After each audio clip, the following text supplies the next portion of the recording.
بسم اللہ الرحمن الرحیم۔ بسم اللہ الرحمن الرحیم۔ السلام علیکم مزید طلبہ کرام، امید ہے آپ حضرات خیریت سے ہوں گے۔ آج ہمارا صحیح مسلم کا سبق نمبر 339 ہے، جس کا عنوان ہے باب القراءۃ فی الظہر والعصر۔ آگے بڑھنے سے پہلے خلاصہ جات کو ایک نظر دیکھ لیں۔ گزشتہ سبق میں ہم نے اس عنوان کے تحت ان نکات پر بات کی تھی۔ آج کے سبق میں ہم اس عنوان کے تحت ان مذکورہ نکات پر بات کریں گے۔ تو بڑھتے ہیں سبق کی طرف۔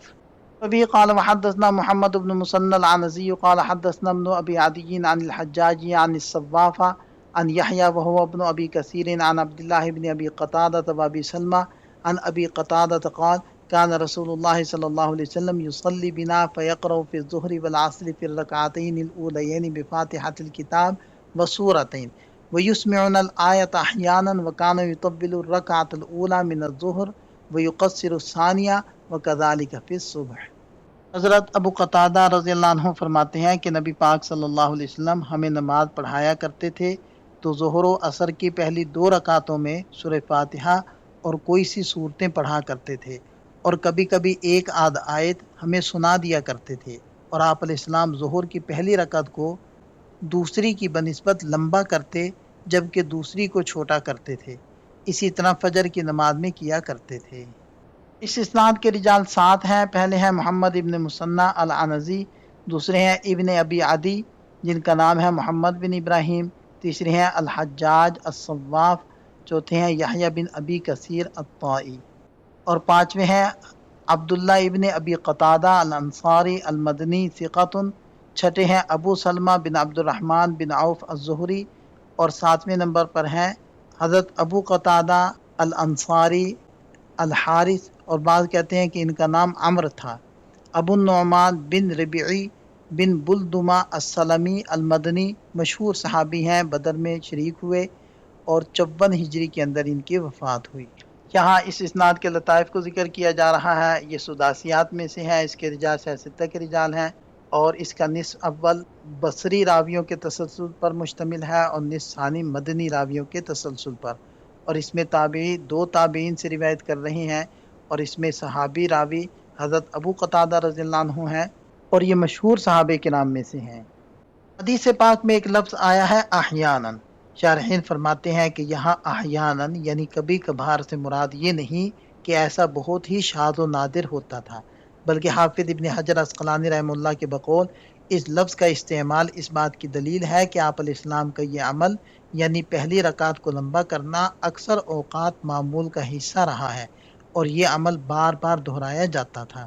جہاں تک اس بات کا تعلق ہے کہ آپ علیہ السلام پہلی رکعت کو دوسری کی بنسبت طویل کیوں فرماتے تھے، اس کی پہلی وجہ علامہ تقی نے یہ بیان فرمائی ہے کہ نماز کے آغاز میں انسان زیادہ چست اور فریش ہوتا ہے، اس لیے پہلی رکعت طویل رکھی جاتی، دوسری رکعت میں تھوڑی تخفیف اس لیے کی جاتی تاکہ نمازیوں پر بوجھ نہ پڑے اور وہ تاہٹ کا شکار نہ ہوں۔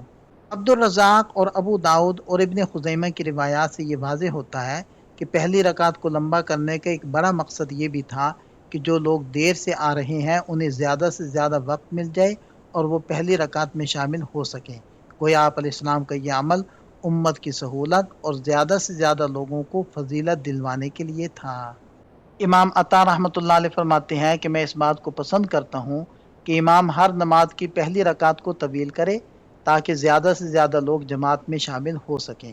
امام محمد بن حسن شیبانی اور دیگر فقہا کا بھی یہی موقف ہے، اور اسی پر فتوے کی بنیاد رکھی گئی ہے۔ علامہ ابن حمام نے بھی فتح القدیر میں اسی رائے کی حمایت کی ہے۔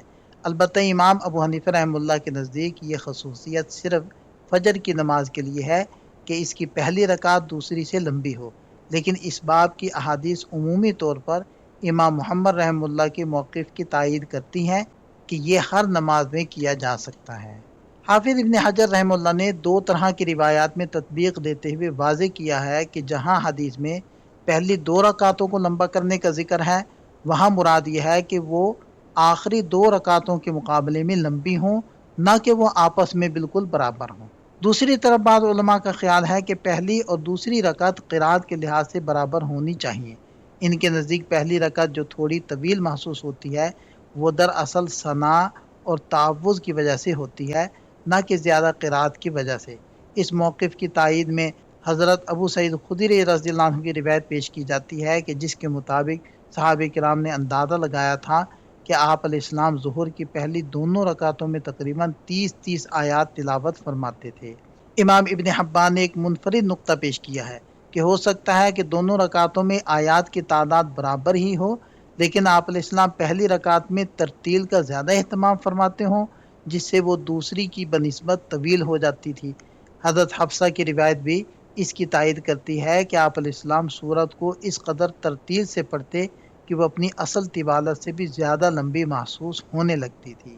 اگر امام کا مقصد محض آنے والے نمازی کی مدد کرنا ہو تاکہ وہ رکعت پانے کی فضیلت حاصل کر لے، تو یہ عمل نہ صرف جائز بلکہ بہتر اور افضل ہے، بشرطے کہ امام کے دل میں اس شخص کی کوئی خاص رعایت، اس سے میل جول بڑھانے کی خواہش یا کسی قسم کی مربت کا خیال نہ ہو، بلکہ خالصتاً اللہ کی رضا مقصود ہو۔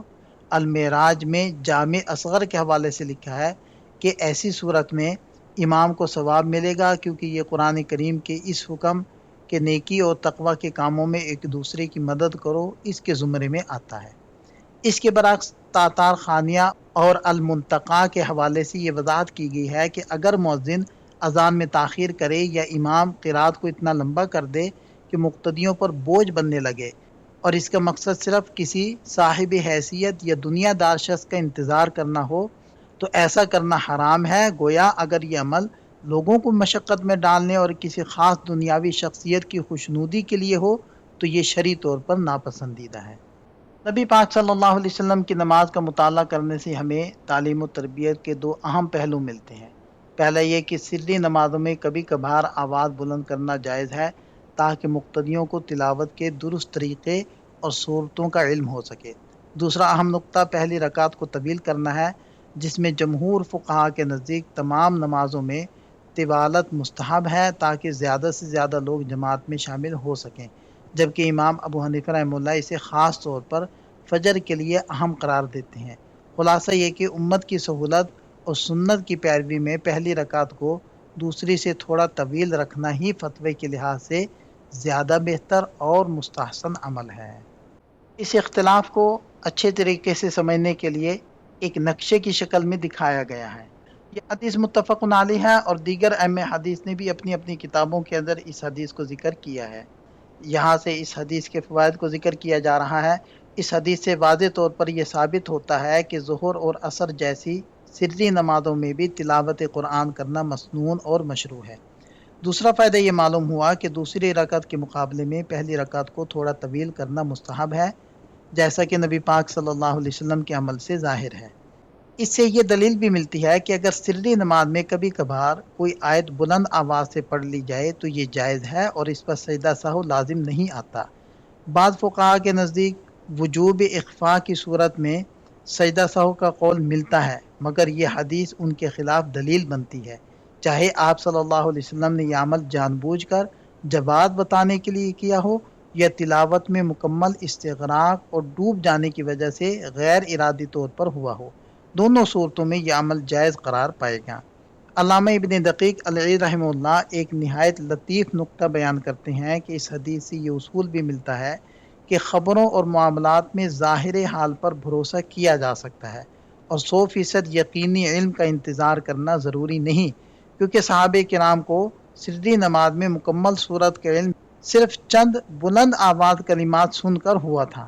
انہوں نے قرائن کی بنیاد پر یہ رائے قائم کی کہ آپ علیہ السلام نے پوری صورت پڑھی ہے۔ اس حدیث سے یہ استدلال کیا گیا ہے کہ نماز میں کسی بھی مکمل صورت کی تلاوت کرنا زیادہ فضیلت رکھتا ہے بنسبت اس کے کہ کسی بڑی اور طویل صورت کا کچھ حصہ پڑھا جائے۔ علامہ بغوی اس میں اضافہ کرتے ہوئے فرماتے ہیں کہ اگرچہ وہ مکمل صورت مقدار میں مختصر ہی کیوں نہ ہو، تب بھی اسے مکمل پڑھنا کسی لمبی صورت کے ٹکڑوں سے افضل ہے۔ اس کی دلیل حدیث میں موجود لفظ کان یفعل سے ملتی ہے، جو اس عمل پر ہمیشگی یا اکثر معمول کو ظاہر کرتا ہے۔ امام نووی رحمہ اللہ اس کی حکمت بیان کرتے ہوئے فرماتے ہیں کہ قرات کا مستحب طریقہ یہ ہے کہ کلام وہیں سے شروع کیا جائے جہاں سے بات مربوط ہو اور وہیں ختم کیا جائے جہاں بات مکمل ہو رہی ہو۔ چونکہ عام لوگوں کے لیے قرآنی مضامین کے اس ربط اور تعلق کو سمجھنا مشکل ہوتا ہے، اس لیے حکم دیا گیا کہ پوری صورت ہی تلاوت کر لی جائے تاکہ ادھوری بات پر وقف کرنے کی غلطی سے بچا جا سکے اور کلام کا حق ادا ہو۔ جہاں تک آخری 2 رکعتوں میں سورت پڑھنے یا نہ پڑھنے کے حوالے سے روایات میں فرق نظر آتا ہے تو اس کی وجہ حالات کی تبدیلی ہو سکتی ہے، یعنی کبھی آپ صلی اللہ علیہ وسلم نماز کو طویل کرنا چاہتے تو سورت پڑھ لیتے، اور کبھی تخفیف مقصود ہوتی تو صرف فاتحہ پر اکتفا فرماتے۔ وبه قال حدثنا ابو بکر بن ابی شیبہ قال حدثنا یزید بن ہارون قال اخبرنا حمام وابان بن یزید عن یحیی بن ابی کثیر عن عبد الله بن ابی قتادہ عن ابی ان النبی صلی اللہ علیہ وسلم كان يقرأ في الركعتين الاوليين من الظهر والعصر بفاتحة الكتاب وسورة ويسمعون الآية احيانا ويقرأ في الركعتين الاخريين بفاتحة الكتاب۔ اس اسناد کے رجال 7 ہیں۔ پہلے ہیں ابو بکر بن ابی شیبہ، دوسرے ہیں یزید بن ہارون السلمی، تیسرے ہیں حمام بن یحییٰ بن دینار، چوتھے ہیں ابان بن یزید العطار، اور بقیہ حضرات کا تذکرہ سابقہ سند میں ہو چکا ہے۔ اس عبارت کے ابتدائی حصے پر تو ہم پہلے گفتگو کر چکے ہیں۔ دوسرے حصے کی طرف آتے ہیں کہ وَيَقْرَأُ فِي الرَّكْعَتَيْنِ الْأُخْرَيَيْنِ بِفَاتِحَةٍ۔ جہاں تک فرض نماز کی تیسری اور چوتھی رکعت کا تعلق ہے تو اس حدیث سے یہ معلوم ہوتا ہے کہ اس میں صرف سورۃ الفاتحہ پر اکتفا کیا جائے گا، اور ان رکعتوں میں الگ سے سورت ملانا مسنون نہیں ہے، اگرچہ بعض دیگر روایات سے آخری رکعتوں میں سورت ملانے کا اشارہ ملتا ہے، مگر ائمہ فرماتے ہیں کہ وہ صرف جواز پر محمول ہے، یعنی اگر کوئی پڑھ لے تو جائز ہے، لیکن سنت یہی ہے کہ صرف فاتحہ پڑھی جائے۔ در مختار کے مطابق فرض نماز پڑھنے والا پہلی 2 رکعتوں کے بعد کی رکعتوں میں صرف فاتحہ پڑھے تو یہی کافی ہے، اور ظاہری روایت کے مطابق یہی سنت ہے۔ البتہ اگر کوئی شخص ان آخری رکعتوں میں فاتحہ کے ساتھ سورت ملا لیتا ہے تو اس میں کوئی حرج یا برائی نہیں ہے، لیکن اسے سنت مستقلہ نہیں سمجھا جائے گا۔ اس سلائیڈ میں نماز ظہر اور عصر کے قیام میں وقت اور آیات کے باہمی تناسب کو واضح کیا گیا ہے۔ صحابہ کرام آپ علیہ السلام کی سری نمازوں میں قیام کی طوالت کا اندازہ قرآن کی مشہور صورتوں کی آیات سے لگاتے تھے۔ یہ تناسب یوں ہے کہ ظہر کی پہلی 2 رکعتیں مکمل قیام تقریباً 30 آیات پر مشتمل ہوتی، جبکہ آخری 2 رکعتیں اس کا نصف ہوتی تھی۔ اس طرح عصر کا قیام ظہر کے مقابلے میں آدھا ہوتا تھا۔ یہ تقسیم ہمیں نمازوں میں اعتدال، توازن اور مسنون طریقے کے مطابق رکعتوں کی طوالت کو سمجھنے میں مدد دیتی ہے۔ اس سلائیڈ میں قیام اور قرات کے درمیان ایک لطیف علمی فرق اور آخری 2 رکعتوں کے فقہی احکام بیان کیے گئے ہیں۔ علامہ شمس الدین کے مطابق قیام کی برابری الفاظ کی تعداد سے نہیں بلکہ وقت اور ترتیل سے ہوتی ہے، یعنی ممکن ہے کہ آپ علیہ السلام آخری رکعتوں میں صرف فاتحہ کو اس قدر ٹھہر کر پڑھتے ہوں کہ وہ وقت کے تناسب میں پوری اتریں۔ جہاں تک آخری رکعتوں میں سورت ملانے کا تعلق ہے تو امام شافعی رحمہ اللہ کے جدید قول میں قرات ہونی چاہیے، جبکہ احناف کے نزدیک صرف فاتحہ کافی ہے۔ البتہ احتیاط اسی میں ہے کہ فاتحہ پڑھ لی جائے تاکہ اختلاف سے بچ کر تمام ائمہ کے نزدیک نماز مکمل ہو جائے۔